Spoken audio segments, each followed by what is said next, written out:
Finally ನನಗೊಂದು ಹೊಸ posting ಆಯಿತು. Hi, welcome to my mini vlog. ಇದು ನೆನ್ನೆದೇ ಕಂಟಿನ್ಯೂಷನ್ ವ್ಲಾಗ್ ಆಗಿರುತ್ತೆ. ನನ್ನ ತಂಗಿನ ಹಾಸ್ಪಿಟಲ್ಗೆ ಕರ್ಕೊಂಡೋಗಿದ್ರು ಅಂತ ಹೇಳಿದ್ನಲ್ಲ, ಆದರೆ ಅಲ್ಲಿ ಅವಳಿಗಿನ್ನ ಟೈಮ್ ಇದೆ ಅಂತ ಹೇಳಿ ನೈಟ್ 8 ಗಂಟೆಗೆ ವಾಪಸ್ ಕಳಿಸ್ಬಿಟ್ರು. ಬಟ್ ಅವಳಿಗೆ ಸಣ್ಣ ಸಣ್ಣದಾಗಿ ಪೇಯ್ನ್ ಬರ್ತಾನೆ ಇತ್ತು. ಅವತ್ತು ಇಡೀ ನೈಟ್ ಅವಳು ನಿದ್ದೆನೇ ಮಾಡಿಲ್ಲ. ನಾನು ಕೂಡ ಜೊತೆಲೇ ವೆಯ್ಟ್ ಮಾಡಿದೆ. ಸ್ವಲ್ಪ ಹೊತ್ತು ಮಂಕ್ನಂಗೆ ಮಲ್ಕೊಳ್ಳೋದು, ಮತ್ತೆ ಎಚ್ಚರ ಆಯ್ತಿತ್ತು. ಅಯ್ಯಪ್ಪ, ಅವಳ ಪೇಯ್ನ್ ನೋಡೋಕ್ಕೆ ಆಗ್ತಿರ್ಲಿಲ್ಲ. ಹೆಣ್ಮಕ್ಳ ಜೀವನ ಎಷ್ಟು ಕಷ್ಟ. ಇನ್ನೊಂದು ಜೀವಕ್ಕೆ ಜೀವ ಕೊಡಬೇಕು ಅಂತ ಅಂದರೆ ಎಷ್ಟು ಕಷ್ಟಪಡಬೇಕು. ಅಪ್ಪ, ನನಗೆ ಪೇಯ್ನ್ ಆಗಿದ್ದೋ ಅಷ್ಟು ಅನ್ನಿಸ್ತಾನೆ ಇಲ್ಲ, ಬಟ್ ಇವಳಿಗೆ ಸಖತ್ ಪೇಯ್ನ್ ಆಯಿತು. ಅವಳ ಪೇಯ್ನ್ ನೋಡೋಕ್ಕಾಗ್ದೇ ಆಂಬುಲೆನ್ಸ್ಗೆ ಕಾಲ್ ಮಾಡಿ ಬೆಳಗಿನ ಜಾವ 3 ಗಂಟೆಗೇ ಕಳಿಸ್ತು. ಅಮ್ಮ, ಅಪ್ಪ, ಚಿಕ್ಕಮ್ಮ ಇಷ್ಟು ಜನ ಹೋದರು ಕೆ.ಆರ್. ನಗರಕ್ಕೆ. ಬಟ್ ಅಲ್ಲಿ ಕೆ.ಆರ್. ನಗರದಲ್ಲಿ ಸಂಡೇ ಆಗಿರೋದ್ರಿಂದ ಅಲ್ಲಿ ಡಾಕ್ಟ್ರುಗಳಿಲ್ಲ ಅಂತ ಹೇಳಿ ಸ್ವಲ್ಪ ಕಾಂಪ್ಲಿಮೆಂಟ್ ಆಗಿದೆ ಇವಳದು ಡೆಲಿವರಿ ಕೇಸ್ ಅಂತ ಹೇಳಿ ಮೈಸೂರಿಗೆ ಬರೆದು ಅಲ್ಲಿ ಚೆಲುವಾಂಬ ಹಾಸ್ಪಿಟಲ್ಗೆ ಹೋಗವ್ರೆ.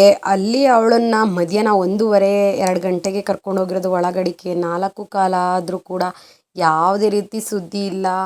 ಯಾರನ್ನು ಕೂಡ ಒಳಗಡೆ ಬಿಡ್ತಿರ್ಲಿಲ್ವಂತೆ. ಏನು ಎತ್ತ ಅಂತ ಏನೂ ಗೊತ್ತಾಗ್ತಿರ್ಲಿಲ್ಲ. ನಮಗೂ ಕೂಡ ಇಲ್ಲಿ ಟೆನ್ಷನಲ್ಲಿ ಅವತ್ತು ಫುಲ್ ದಿನ ಹೆಂಗೆ ಕಳೆದೋ ಅಂತಲೇ ಗೊತ್ತಾಗಲಿಲ್ಲ.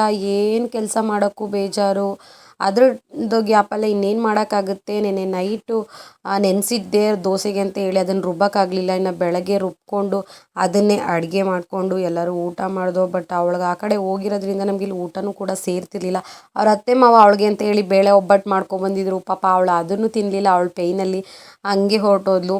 ಇನ್ನು ಅದೇ ಗುಂಗಲ್ಲಿ ಇರಬೇಕಾದ್ರೆ ಒಂದು 4:45ಗೆ ನಮಗೆ ಕಾಲ್ ಬಂತು, ಪಾಪು ಆಯಿತು ಅಂತ ಹೇಳಿ. ತುಂಬ ಜನ ಕೇಳ್ತಿದ್ರು, ಅಕ್ಕ ನಿನ್ನ ತಂಗಿಗೆ ಡೆಲಿವರಿ ಆಯಿತಾ, ಎಂಥ ಪಾಪು, ಹೇಗಿದ್ದಾರೆ ಅಮ್ಮ ಮಗ ಅಂತ ಹೇಳಿ.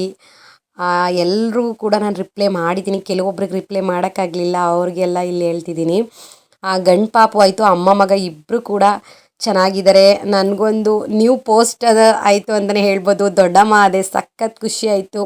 ಅದೇ ಖುಷಿಲಿ ಮನೇಲಿ ಸ್ವೀಟ್ ಮಾಡಿ ಎಲ್ಲರೂ ಕೂಡ ತಿಂದೋ. ಇನ್ನು ಇವತ್ತಿನ ವ್ಲಾಗ್ ಇಷ್ಟೇ. ಇಷ್ಟ ಆಗಿದರೆ ಪ್ಲೀಸ್ ಲೈಕ್ ಮಾಡಿ. ಹಾಗೆಯೇ ಅಮ್ಮ ಮಗನಿಗೆ ಶುಭ ಹಾರೈಸಿರೋ ಎಲ್ರಿಗೂ ಕೂಡ ಥ್ಯಾಂಕ್ ಯು.